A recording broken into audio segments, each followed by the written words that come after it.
Hello, everybody. A warm welcome to you all. As usual, we're going to wait a couple of minutes before we start, just to let people file in. Oh, thank you. Hi, Matt from Costa Rica. So lovely to have you with us. I was telling Paolo that hopefully you're going to join us. Wonderful. Can see that people are coming in. Thank you for those who made time to join us today. Those who do not know me, my name is Dr. Georgie Sabo.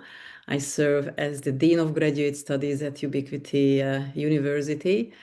And this is the Great Books Course 2025, the last trimester and the last book of this year. I would like to introduce you to our presenter, Paolo Morley-Fletcher, a wonderful doctoral candidate at Ubiquity University, who very soon will have the PhD behind his name. I have known Paolo for, oh my gosh, about 6-7 years or so. And he is a consultant, an amazing conscious leader, a coach, a person who is kind, compassionate, a leader who listens to his heart. He's been giving presentations at international conferences. He lives in Rome, Italy, with his wonderful family. And also a very important aspect about himself is that a good few years ago, he founded an organization that integrates strategy, wisdom, and action by the name of Atman Way. And he offers once a month discussions by the name of Wisdom Dialogues. So do join Atman Way if you can, because this is an organization that really very strongly wants to co-create a just and a better world for all of us. When I was reading the book that Paolo is going to talk about, not just I was very taken by the wording of the book, or rather the voice of it, but I realized that there is no coincidence why one chooses a very specific book. And I believe that Paolo is definitely that person who follows the sacred path of the warrior. So with these, I would like to hand the talking stick to Paolo. So over to you. The Zoom floor is yours. Well, thank you, Georgie, for your kind words of introduction and opening today's session to all of us. I'm really honored to be closing this year's Great Books series with you and presenting a final book of 2025. So hello, everyone. I'm Paolo Morley-Fletcher, and I'm delighted to be here with you all today. I'm particularly grateful to be able to present you today and later in a few weeks in the second session, early December, a very special book from Chögyam Trungpa Rinpoche under the title of Shambhala, The Sacred Path of the Warrior. And it is a quite remarkable tiny book, at least in the version I hold in my hands. And just a few words in how I picked this book in the first place. How did I find the book? And the way I found it makes it a very special and dear book to me already. I got this book at the end of a solo trekking journey into the Himalaya range in November 2021. And it reached my hands the day after finishing my descent from the sacred mountain of Annapurna. And as you can imagine, I was quite exhausted. So the day after, I took the opportunity just to wander around the tiny village from where I began. And my legs walked me, rather than I walked my legs, into a very small bookshop where this book was waiting for me. A tiny, tiny bookshop in the village. And the moment I picked it up and started flipping through the pages, I immediately got shivers, as there was something very special in the book. And I remember nodding and smiling at every page as I was resonating deeply with its very message. Somehow, something I connected with in Nepal and through the book has stayed with me since that time, and is somehow guiding me, guiding my search and work in the world. So I'm very delighted to be speaking about this book, introducing this book to you. And in a nutshell, this book is about the hope we all share, the hope that human consciousness can evolve. It speaks about the primordial wisdom lineage across both West and East that doesn't belong to any culture, but it can be accessed by everyone within. In the words of the book, it speaks of the tradition of human warriorship, one that has always existed throughout history as the vision of the great Eastern sun. We could say the vision of the light, really, that can be cultivated within and shined through everyone's heart. And also, it calls forth your responsibility as individual, as leader, as a scholar, to take on a personal journey, a sacred path, to step up as human being to contribute to this world. And also, it points to our human innate potential and capacity to emulate the ideal of an enlightened society, non-sectarian, beyond any religion, any belief system. A society ultimately organized around the wisdom principle, where war is no longer an option, where human consciousness has evolved to its highest state of coherence, a state where everyone is at peace, inside and outside, within ourselves, with each other, with life, nature, and the cosmos at large. So I'll just begin with an inquiry. What if such model society exists and it is within humanity's reach? Just hold that inquiry gently with you as we begin. And if you hold that possibility, where and how can we individually and collectively access it? So I invite you to hold that possibility and tend to that inquiry today as we explore the book. And the author, a quite remarkable man, had a very special technique in that respect.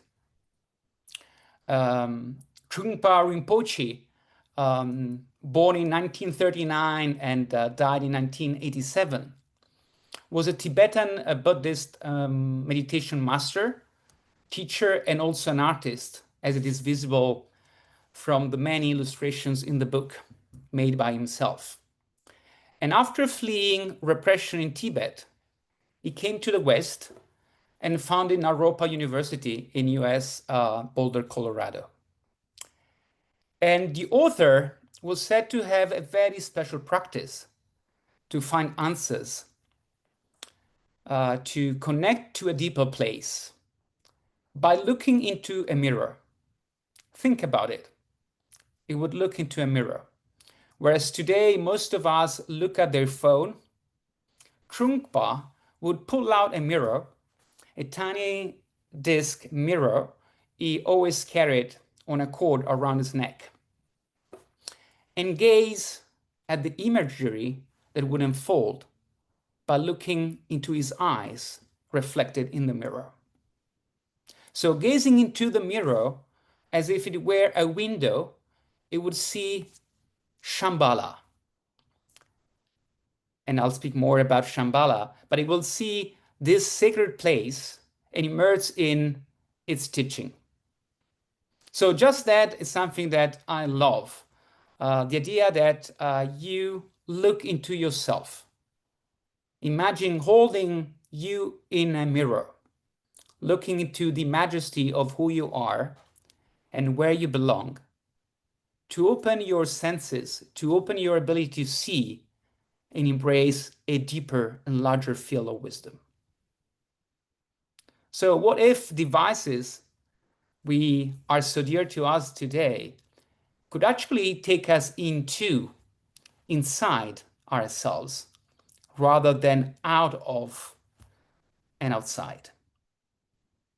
We tend to look so much outside to the external reality, to external answers, rather than tapping into the depth, the wisdom that dwells inside us. And this mirror concept as a parallel with fairy tales and alchemy, if you think about it.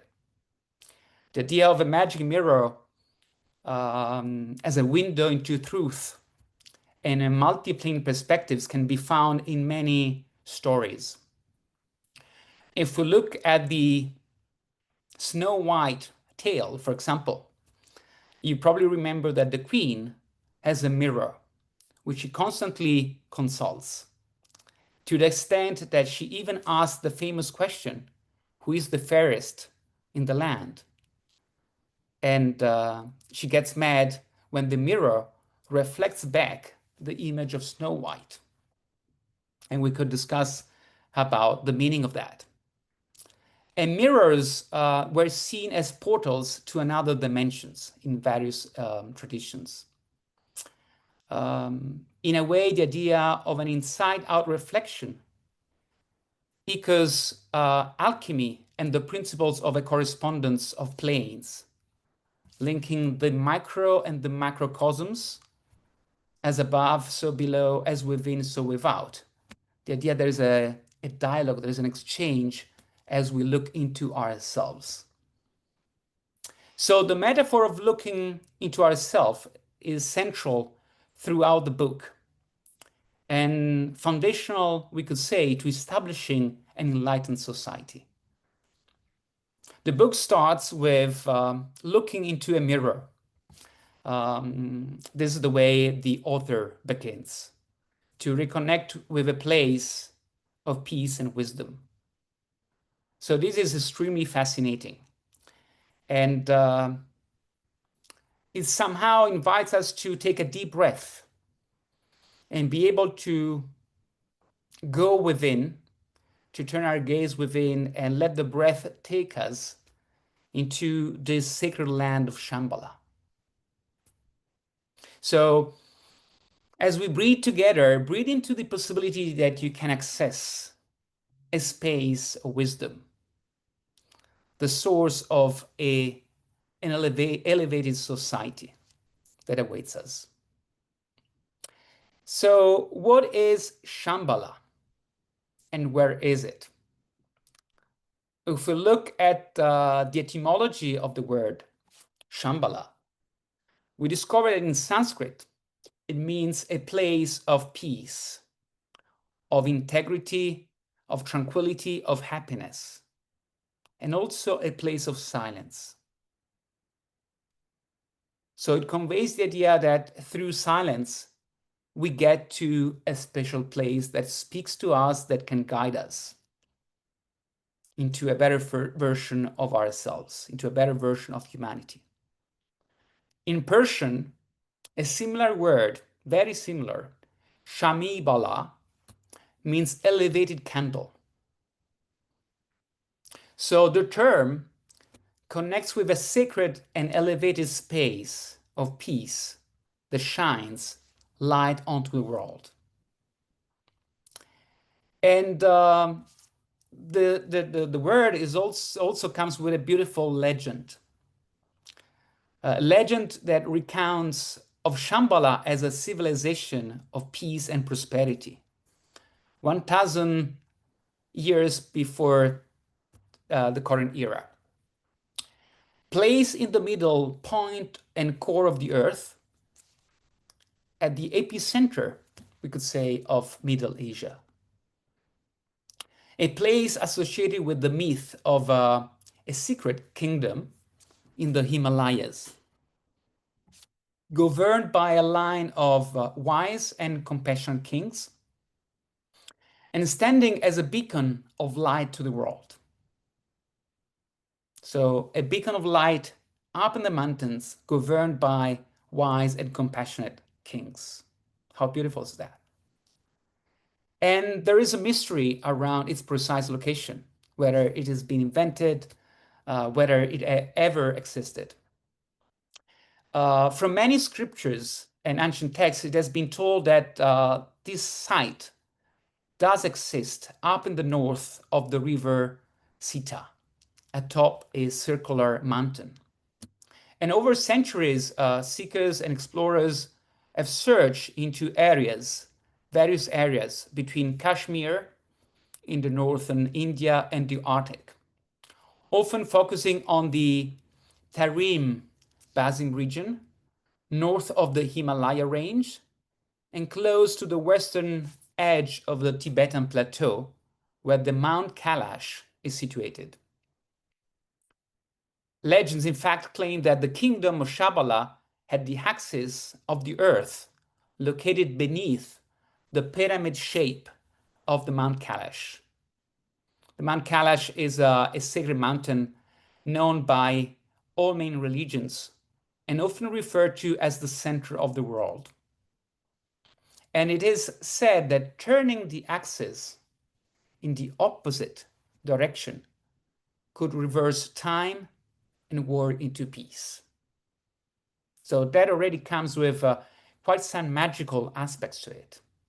The ability to be the axis of the world and the ability to reverse the course of history, turning war into peace. And the legend tells that the first king, Dawa Sangpo, also known as Suchandra, a king who reigned approximately around between 900 and 800 BCE, reached out to the Buddha himself, seeking after teachings to develop as an enlightened ruler and pass on these teachings to his lay people, his subjects. And eventually he got to be taught by the Buddha. And after receiving the Kala Chakra teachings as the most profound wisdom of Tibetan Buddhism, the king went on to establish Shambhala. And the kingdom of Shambhala evolved to become a model society. A society where all people began to practice meditation and follow the path of loving kindness and concern for all beings. And in a way that not only rulers, but also citizens in the kingdom got to become highly developed and each and every one a gift to society as a whole. So the inhabitants of such a special land became masters at transmuting fear into love through those teachings and aggression into peace. And consequently, everyone attained enlightenment and war was erased by the page of their history. So that already sets the context of a very special mythical space that is very intriguing. And the story continues that after embodying the foundation of an enlightened society in Middle Asia, the kingdom of Shambhala vanished beyond the visible earth and sky many, many centuries ago. However, according to Trungpa, Rinpoche, the Rigdan kings, Rigdan as the family that holds together and unified consciousness all together, unify the different patterns of thoughts, emotions, and actions into one. So such enlightened kings continue to watch over human affairs, even though the Shambhala society has become no longer visible. And it is said that one day they'll return to Earth and save humanity, reunifying consciousness. And this legend somehow stayed in that area of the world and became part of the Tibetan Buddhist heritage. So that a 12th century old Tibetan Buddhist prophecy speaks of a Shambhala warrior prophecy. And it's a prophecy that describes a time in the future where out of a global crisis, the hidden kingdom of Shambhala will reemerge, not as a physical place, but in the hearts and minds of the so-called warriors, who will use compassion and insight, we could say love and wisdom, to save a world tragically endangered. And here I'd like to bring the words of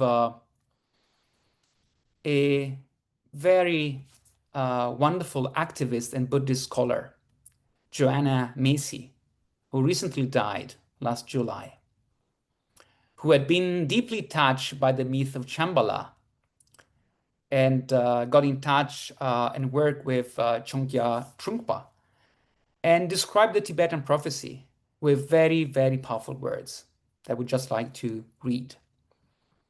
So give me a moment. Yeah. So in Joanna's words, there comes a time when all life on earth is in danger.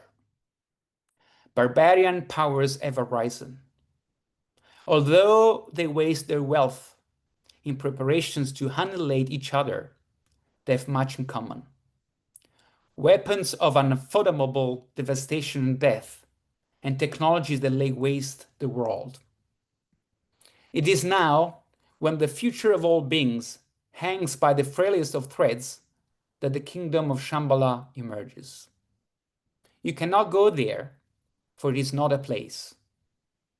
It exists in the hearts and minds of the Shambhala warriors. Actually, you cannot recognize a Shambhala warrior by sight, for there's no uniform, nor insignia. There are no banners. They have no barricades, no land of their own. They move on the terrain of the barbarians' powers to move across and act upon.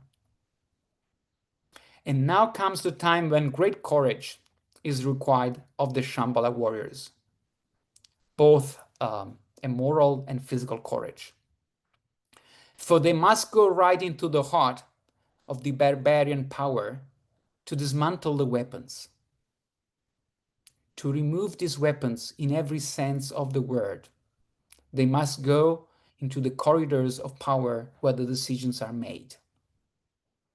The Shambhala warriors know that these weapons can be dismantled, as they are manomaya, which means mind-made. It will be key to remember, though, that these weapons are made by the human mind, and so they can be unmade by the human mind. The Shambhala warriors know that the dangers that threaten life on earth do not come from evil deities or extraterrestrial powers. They arise out of our own choices and relationships. So it is now that the Shambhala warriors must go into training.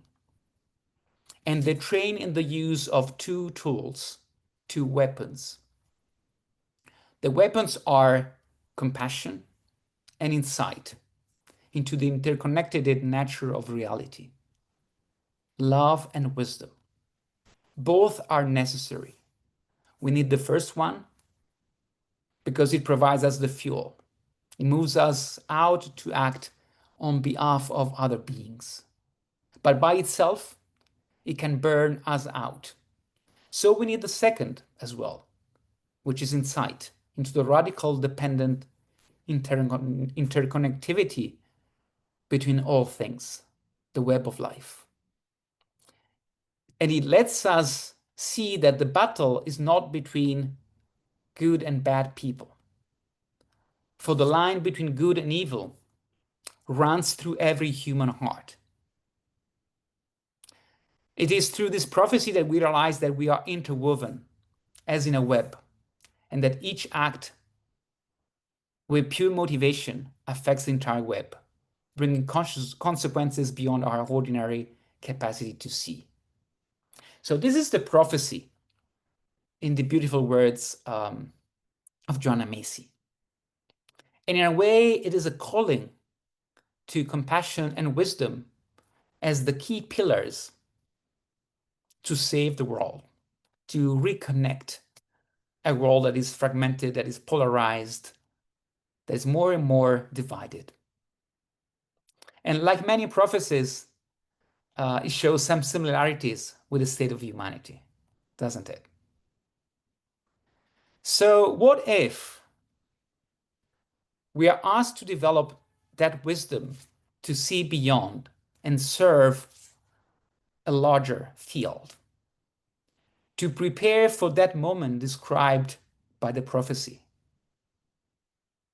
What if that regnant king or queen dwells, in fact, inside us, inside each and every one of us?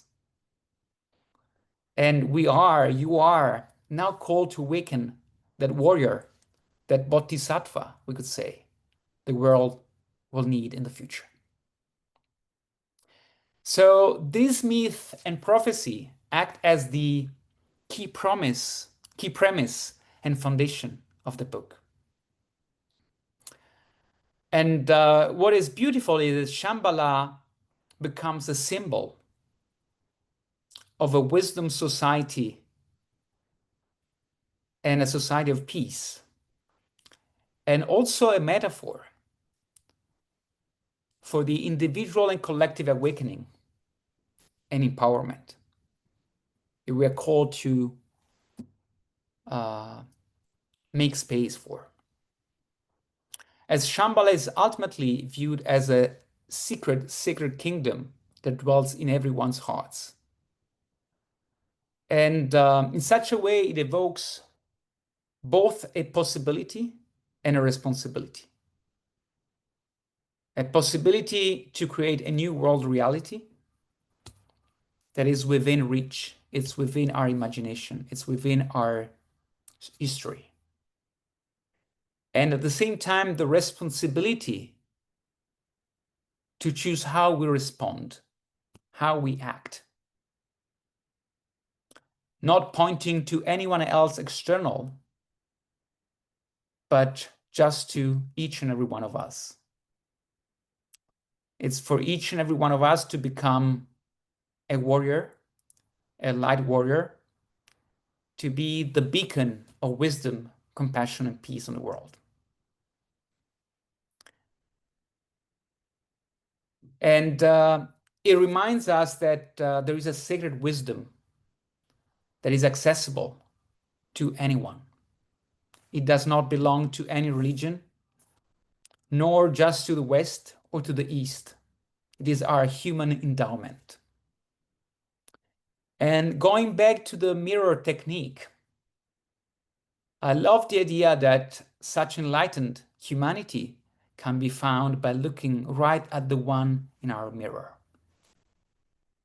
at the one looking at us from the mirror, looking straight into the eyes, looking at us, and from those eyes into our heart. As a reminder, the change begins with me, with you, with everyone. And it is an inside job.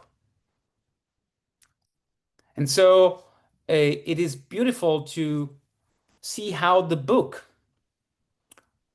holds such a deep inquiry. How do we change the world? By somehow articulating a twofold pathway with very practical advices. And This pathway is a pathway to embody the Shambhala warriorship, and is made of two parts. One is an outward journey to understand how we can have an impact from the inside out. And the second part is an inward journey about cultivating the secret within and looking at the secret of the world we live into. So with that, I just love to maybe give you a bit of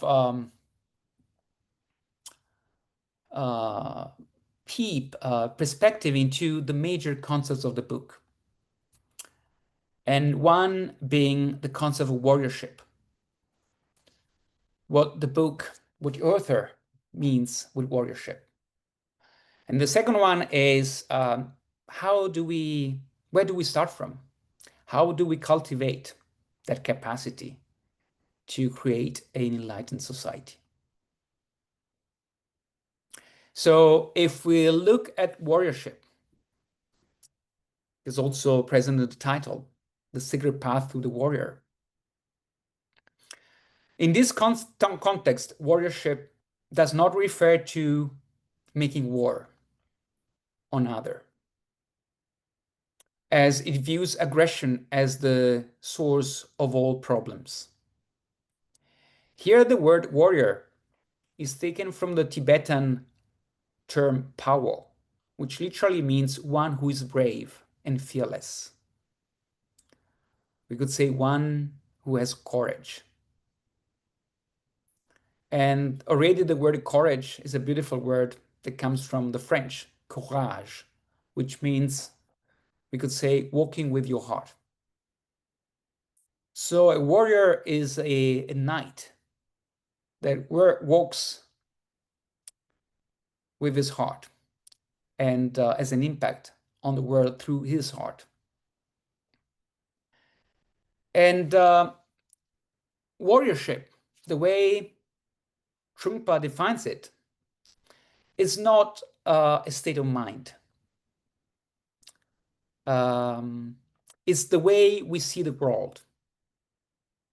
A human warrior is a brave person, fearless, willing to confront the world's situations, not someone who shies away from difficulties.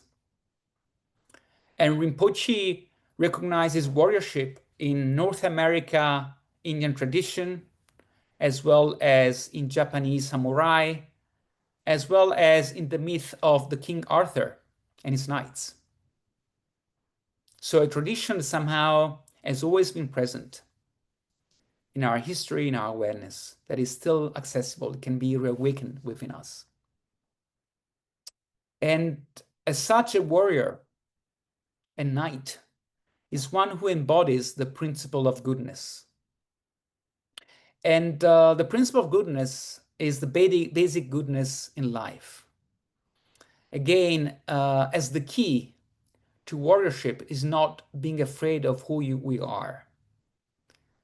It is about being willing to be just who we are. Have the courage of being ourselves, of being the greatest of human beings we can be.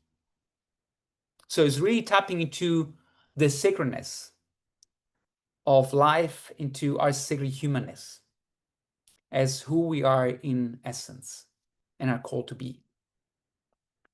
And in that, there's beauty, and invites to cultivate that capacity by looking at the beauty of the world.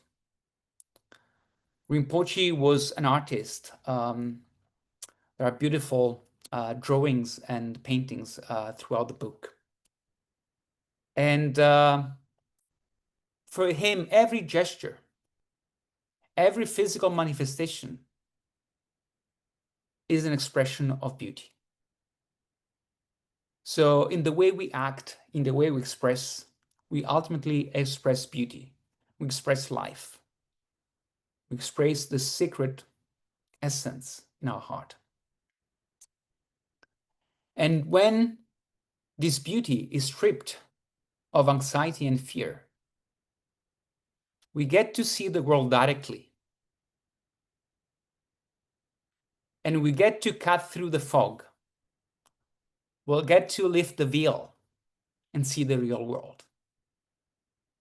And when that happens, we start to love the world the way it is. And in that, we accept, embrace, and love ourselves as the first step to heal others and the world. So again, change begins by looking into ourselves, by breathing into our heart, by noticing the beauty within and around us, and then move into healing the world through gentleness towards ourselves and towards the world. And the very key practice that it gives us to be able to make that shift in going deep within ourselves so as to radiate light and illuminate the world is by entering silence, by cultivating the practice of meditation.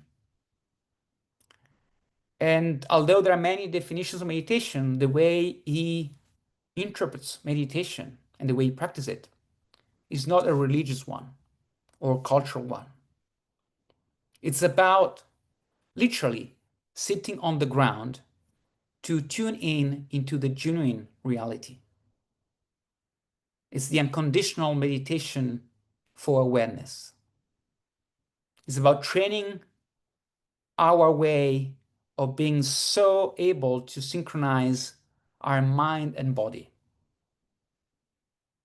to remove the separation that we create between the visible and the invisible, so that we can be without deception, we can be fully alive here, present into the moment, present to the moment, present to the world. And he spends quite some time describing the power of meditation and how you should really embody meditation, the practice of meditation. For instance, he speaks about the royal posture, about the ability of sitting in a very erect way. That is about declaring the world you are about to be a warrior just by sitting. I think he speaks about being sandwiched between the earth and the sky, being that point in between the earth and the sky, knowing that the earth is always there to support you and the sky is always there no matter what happens. And so being able to sit in an erect way, centered, grounded, aligned vertically and horizontally, is the way by which you declare the world that you are a warrior. And in a way, it reminds us of the royal pose of heroes and warriors in ancient Egypt. That very firm, powerful, embodied, conscious posture. And in that, there's bravery to embody that posture. And the way he defines bravery is about building no walls around yourself.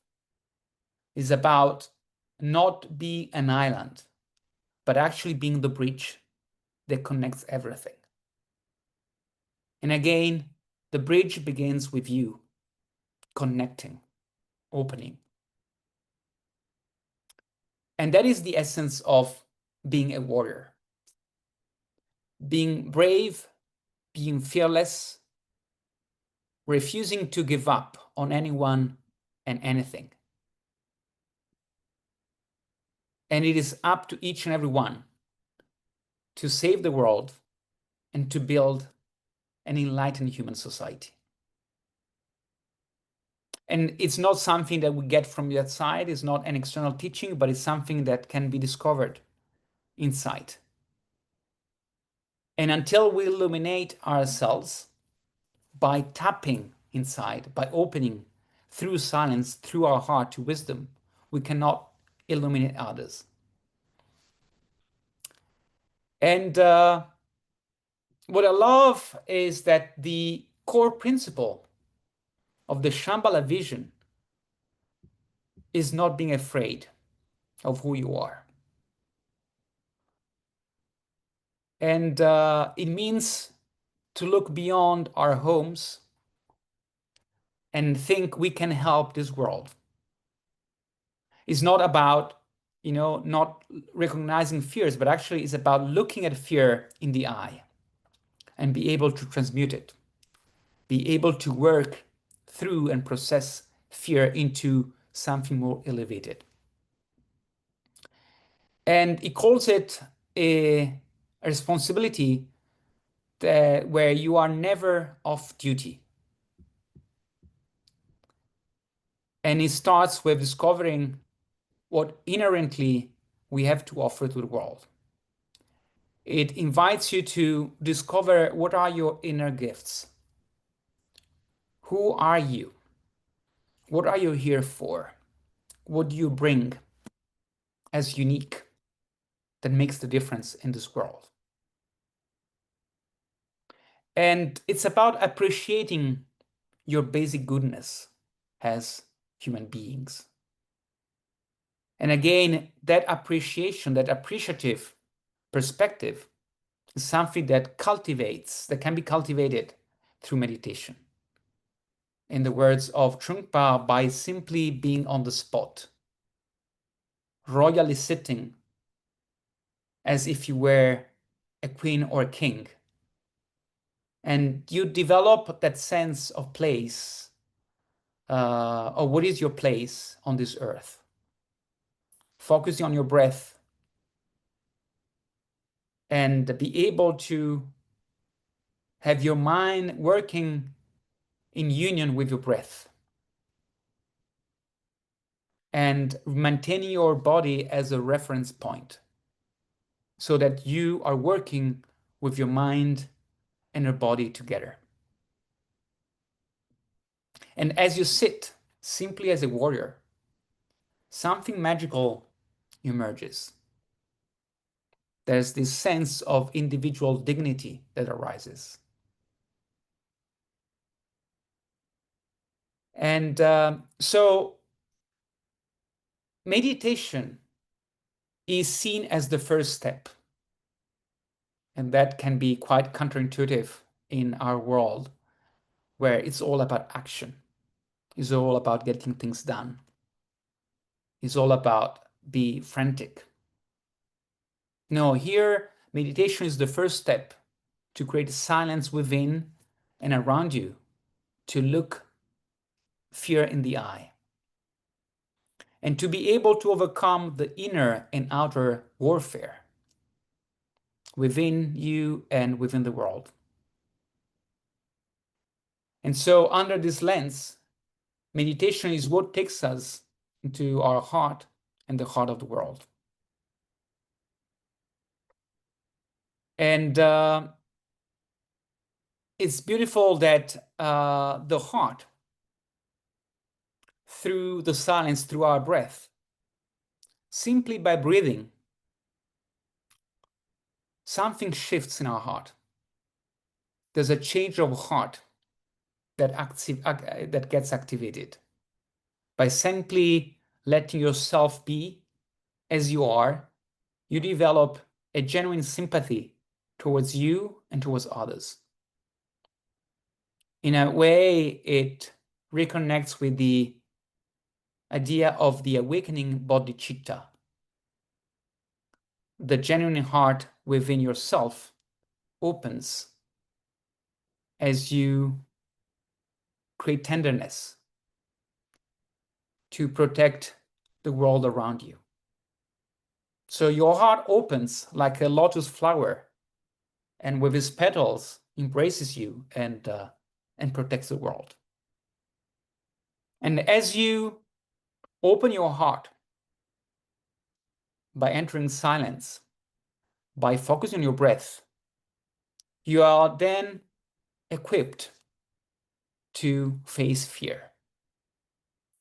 And again, fear is something to be experienced, it's something to be recognized so that we can transmute it. So fearlessness here is about going beyond fear. And he speaks of fear as something that manifests as a feeling of inadequacy or restlessness, the capacity to stay calm and focus our mind. So developing fearlessness comes from working with the softness of our human heart. It begins with becoming compassionate and extend yourself towards others, opening yourself to what takes place around you and opening to the sadness of the world. And as we open to the world, we expand our capacity to see, seeing as using all our senses. So as we synchronize our mind and body, we are capable of looking and speaking beyond the language, beyond the filter of all patterns of thoughts. So the more you look to the world, into yourself, and to yourself through to the world, the more inquisitive you become, the more you get to see reality. And as we see, we get to extend, we get to radiate our inner and innate brilliance. And in that brilliance, it speaks about the dawn, the shining light of the eastern sun.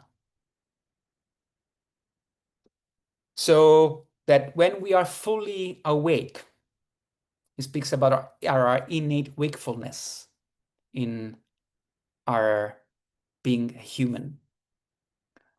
We can find the source of radiance into the world.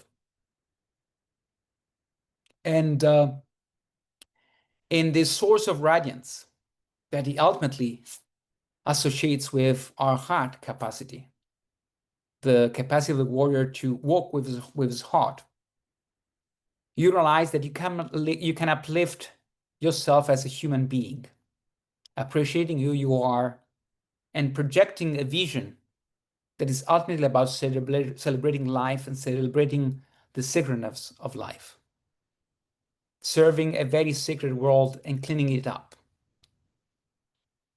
And it goes on about speaking that our task is to clean up the world, not to leave cleaning to other ones. As we could employ people to clean our house. It's actually our task to clean our house, to clean our office, to clean our stage in the world. So we can be the sun that shines out into darkness. And being the sun that cultivates and encourages to grow the best in everyone. Also in those that apparently are covered with dirt. It speaks about thieves, it speaks about criminals. In each and every one, there's a light that needs to be cleaned, that needs to be shined, needs to be polished. And in working with ourselves,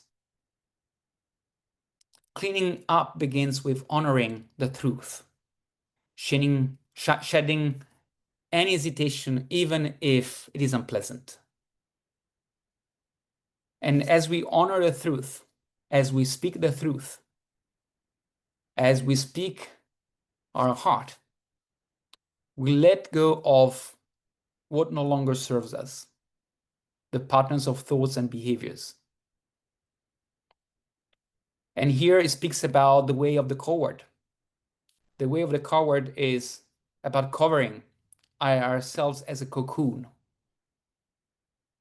of whole old habitual patterns that perpetrate.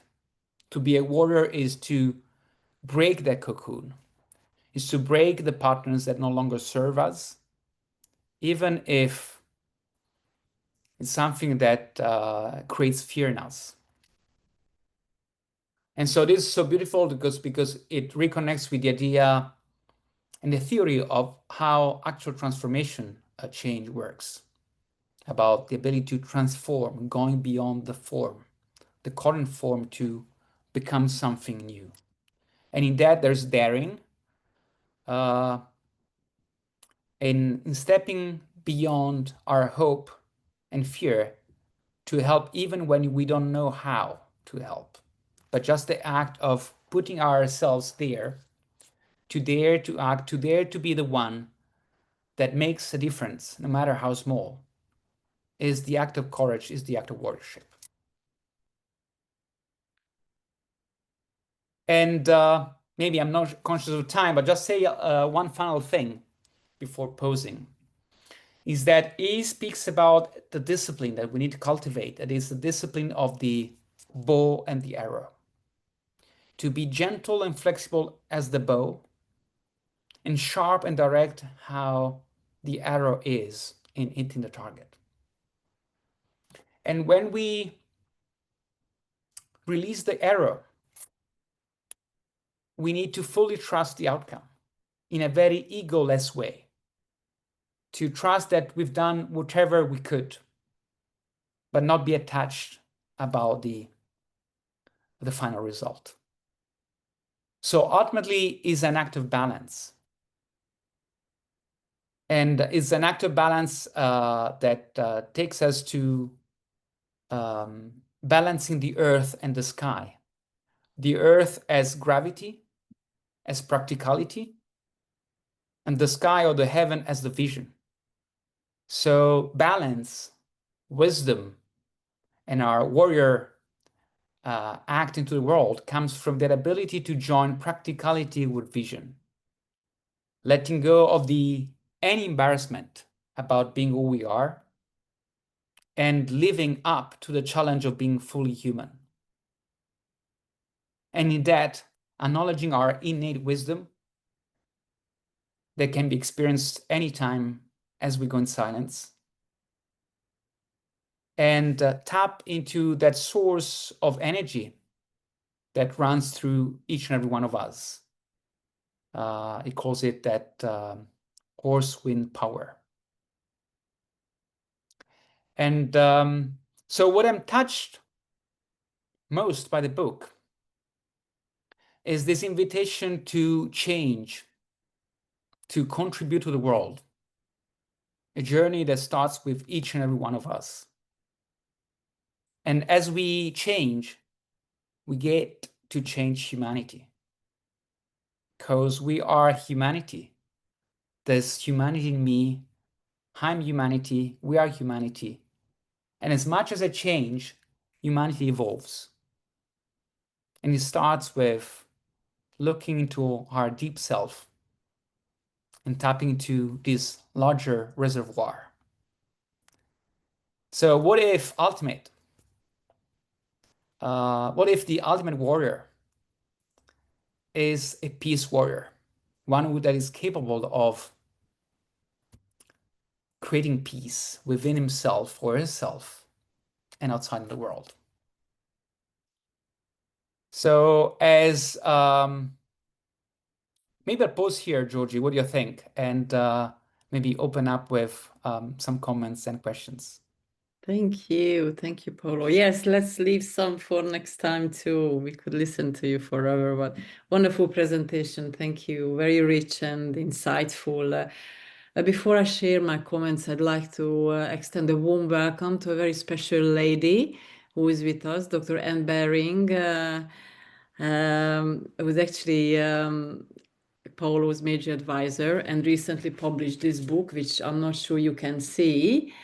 The Forgotten Feminine Face of God and Before the Dream of the Cosmos. Do buy it. Both of them are fantastic. Thank you, Anne, for joining us. So, Paolo, how amazing that this book came to you when you were in Nepal. It's just it's a beautiful story. It really is beautiful. I remember when a couple of years ago I was in Ladakh, I found an equally life-changing book by the title of The Snow Leopard. But anyhow, let's talk about your presentation and the book. I have, just like you, read so many books because we're both Buddhist practitioners, and I must say this book is definitely on top of my best ones. For many reasons, one of which is because the clarity, the way in which he conveys his thoughts about very deep Buddhist principles such as compassion, kindness, egolessness, but not using these definitions. And yet they're explaining them in a very clear way and demonstrating them by example. So he's a wonderful writer, and every single word is just in a right place. And it's not dry, it is not boring. It's definitely the book that you can't really put down. I also loved how he said that Shambhala is within you. And I just thought, gosh, that was like another aha moment. It's like, he's so right. Yes, absolutely. Shambhala is within. Maybe two little things. One of which is I'd like to get your input on and the way you feel and access the wisdom of your heart. And this is on page 9. When he talks about goodness, he said that, so how does a glimpse of goodness relate with ongoing experience? On one hand, you might feel, I want to get that goodness that is in me and in the phenomenal world. So you rush around trying to find a way to possess it. Or on whatever cruder level, you might say, how much does it cost to get that? That experience was so beautiful, I want to own it. So I had profound talk with one of my French friends, and we discussed that how much people want to have in their lives these physical objects, because we know inherently that we perish our bodies, and we want to keep something that remains. An object is probably longer lasting. So these were just the thoughts when I was reading this, that how people want to possess goodness. So as a warrior yourself, how do you relate to this, that possessing something? What is it that can be possessed? Well, beautiful. Thank you, Georgie. And thank you also for the many comments you made, very profound. I'll try to stay focused to your question, but I'm really taking in various directions. Maybe I'll just share an anecdote. While I was in Nepal, I got a chance to stay a little longer before returning in Europe. And as it's customary, I played a tourist a little bit. So I went on to their various shops and asked myself whether I should buy any souvenirs. And there were plenty of Buddha statues everywhere. And, and also being, a Westerner, I was, stopped by many sellers here and there. And it was fascinating to me to realize how much we have this tendency of purchasing objects, souvenirs, ultimately with the intention of crystallizing beauty, wisdom, joy, spirituality into something we can touch, we can hold in our hands. And in that experience, maybe after the beautiful trekking ahead, where my senses were opened, I realized that there couldn't be any object that could have distilled, condensed what I experienced. In other words, there was no object that could encapsulate spirituality. And so that somehow is what I'm reminded of as you speak, because we have this tendency of holding in our hands something that is intangible, something that is impalpable, something that cannot be contained in our hands. And actually, we discover that the more we release our hands, the more we get to hold, the more we get to actually embrace. And that connects also with what you said at the beginning at page 9 of the book about the experience of the rush we have in capturing beauty. And we often realize that the beauty and the depth maybe of a sunset, of a sunrise, that is multi-layered, that opens so many dimensions in us, is not something we can rush into. Of course, we can have a photograph, we can look it up and post it on Facebook, on social media, but that is not the experience. The experience is something that we can only open to when we create space in our heart, when we create that silence that is able to embrace and hold us in that experience. So maybe I'll pause here, but that's what's emerging as you speak. No, it's absolutely beautiful. Thank you. And I very much agree with that. And I think it's very subjective that how people approach these possessing objects. And as we know in Buddhism, um, going back to centuries, Buddha was never depicted as it is now. And then we can buy it in big, long statues and so forth. But really, he never really meant that at all, to be worshipped in that way. And of course, that in a truest Buddhist sense, he's not so. He's always just these statues we have or the mandalas we have. They actually reminder of the true sense of the meaning, what it portrays. It's a really good and interesting subject matter. I think that maybe we can talk about it at another time. My other question would be if you could expand on it. As I read in the book that he said that a true warrior embodies and has sadness. How do you understand this concept? Mm. Do you remember he was Yeah, writing yeah. about that? Yeah, so I think there are two ways I would probably expand on. One is sadness, our capability to um, sense the world, sense the sorrows, sense the suffering of the world. So opening to that, opening to a world that is dark and light, as good and evil at the same time.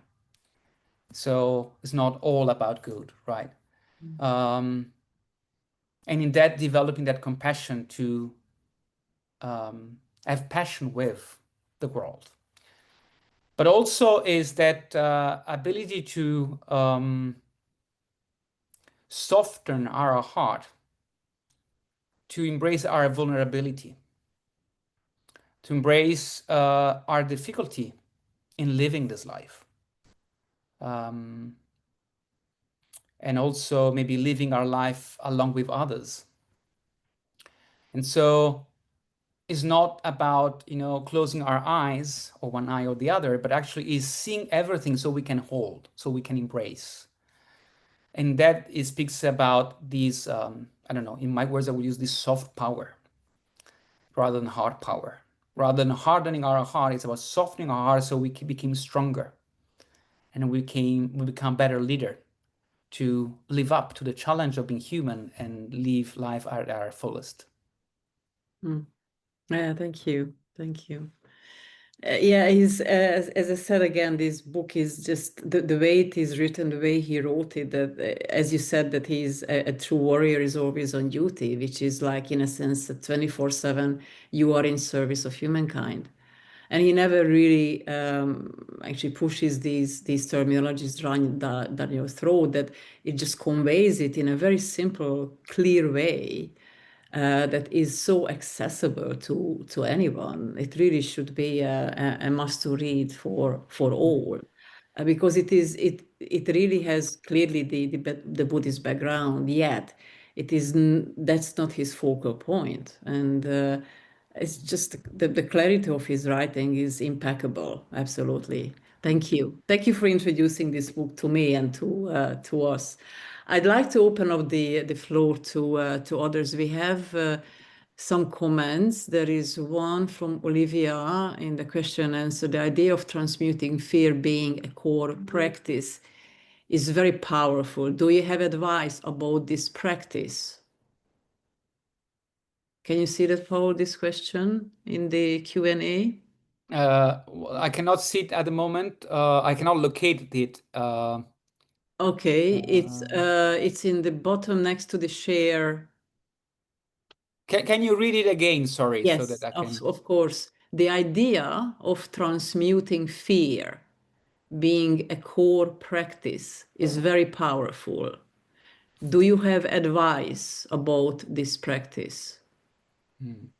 Well, it wouldn't be very humble of me of having advice here, but I think what I take as a beautiful advice from the book is that of looking fears into the eyes and looking the fear that we feel ourselves.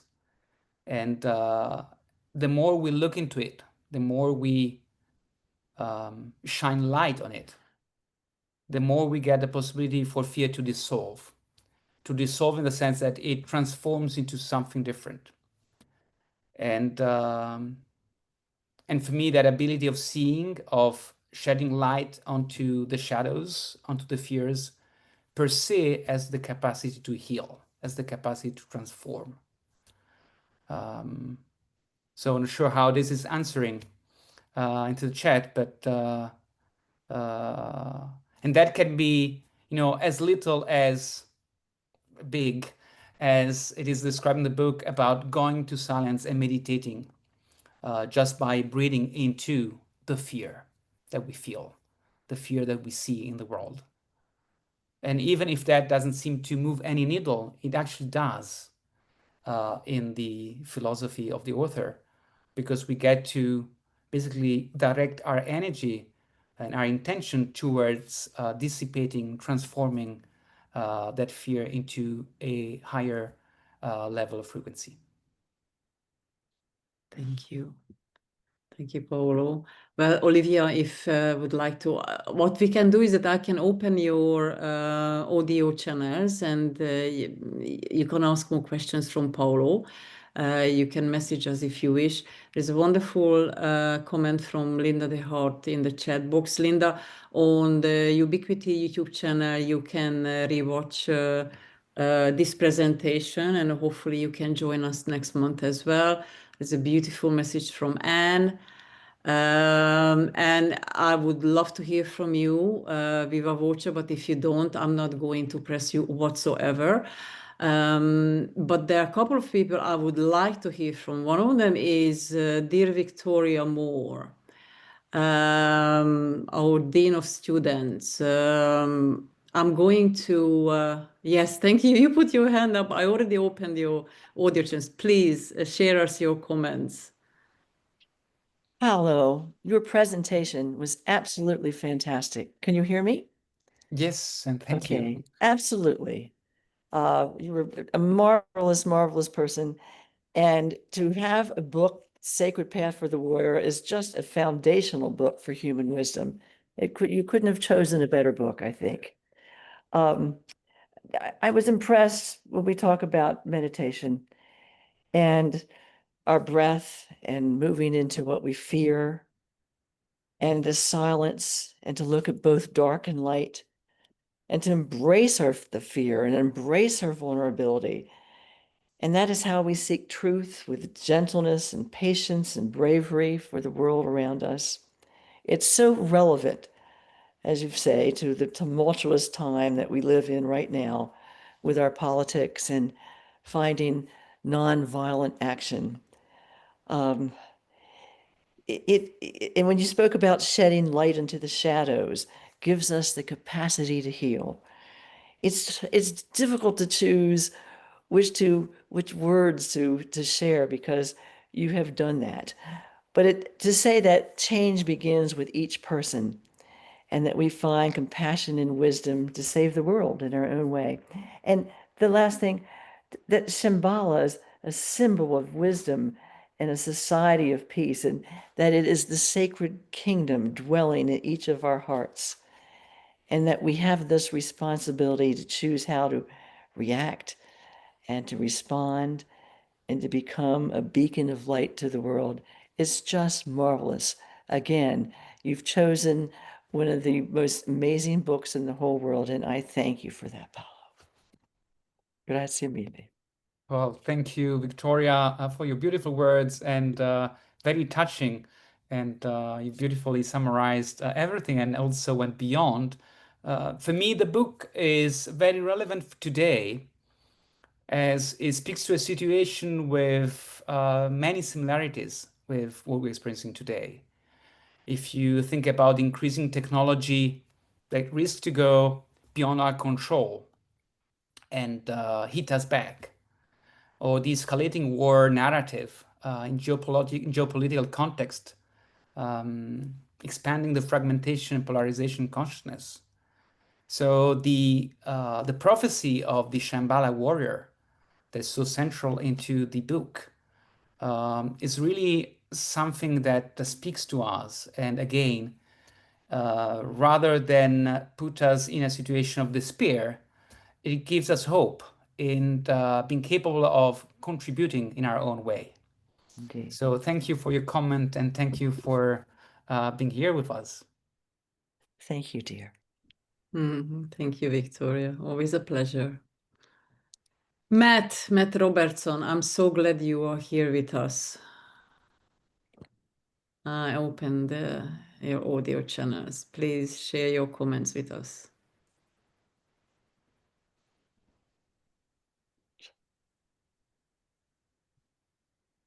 Matt?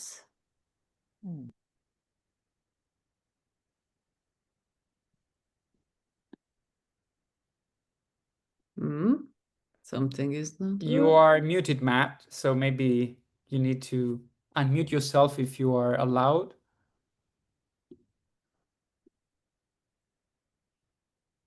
I don't know. Maybe he can't hear us.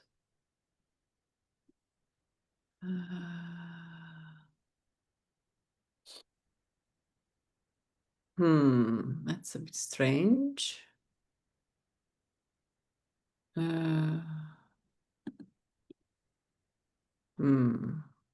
Let's see. Matt, let's try again. Matt, is there any chance? There's something.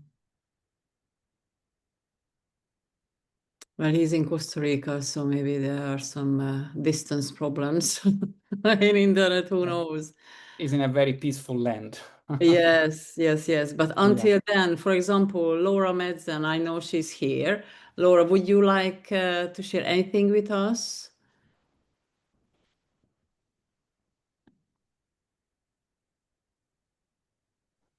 Hello, can you hear me? Yes, we can. Oh, I just love this presentation. My whole body's buzzing. My heart's on fire. My mind is calm. I mean, you are a transmission, Paolo, of this book, the energy of this book. So it's amazing. It's deeply in you. And so I guess that's a form of thank you, what I'm describing. So, and I feel it's an example. Well, you're an example of what we all can be when we go in deeply and we meet that inner Shambhala that's living within us, forgotten in the world, but never in us. And so you just modeled that transmission for, that's what we become, a transmission for a new world, new to this one. But yeah, so thank you. I don't have much to say or to add or exquisite. And I love the posture you brought in, the erect posture. And also a point Georgie made about the conversation she had with some of her friends around our purchasing, trying to purchase beauty. And my husband Mick and I watched a program last night of these exquisite caves in Cappadocia, and it was all, like incredible underground churches, painted beautiful colors, and it was all to try to bring into the world this inner beauty. They would dedicate their lives to creating it, through art and through their form of worship. It was just it's in us to do that. I think to help ground it at the purest sense. I mean, we've kind of gotten to materialism and lost in that, but at the root of it, I think, is a divine calling. It's gotten distorted, but anyway, just made me think of that when Georgie brought that up. Anyway, thank you so much. That's all I can say for now. Well, thank you, Laura, from my Yeah. heart for the beautiful words. Thank you. Okay, let's try Matt again. Matt, open your, yes, you're there. Fantastic. Okay, does that work now? Yes. Can you? Yeah. Okay, wonderful. Yeah, sorry about earlier. Yeah, Paolo, wow, thank you so much. This is like yourself, one of those books in my life that has been kind of like a guiding star. And I think the thing that jumped out to me that you mentioned towards the beginning was just how it's a transmission of the path of light. And that was my first kind of aha moment when reading the book was there's this notion of the Great Eastern Sun, and I was able to make this connection between how, you know, the sun illuminates the world around us and gives us knowledge of our outer territory, but that there's this inner sun, there's this inner light that if we turn towards it, it can illuminate our inner world. And even though our outer world looks different depending on where we are and who we're with, that our inner world has the same source for everyone and all creation. And that even in our kind of dark moments and our literal darkness, that this inner light never fades away.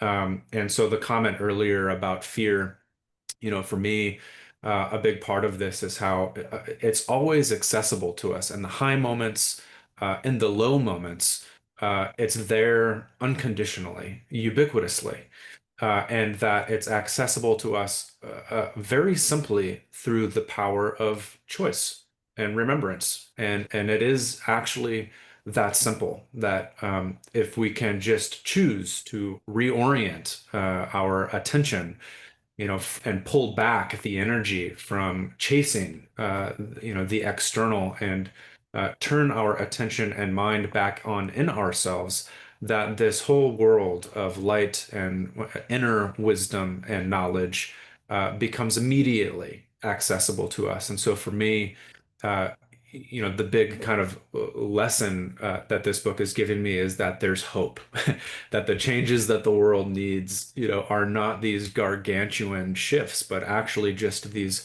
subtle shifts in our perspective, and that they can be quite simple and immediate and are present here in this moment in our everyday life and psyche.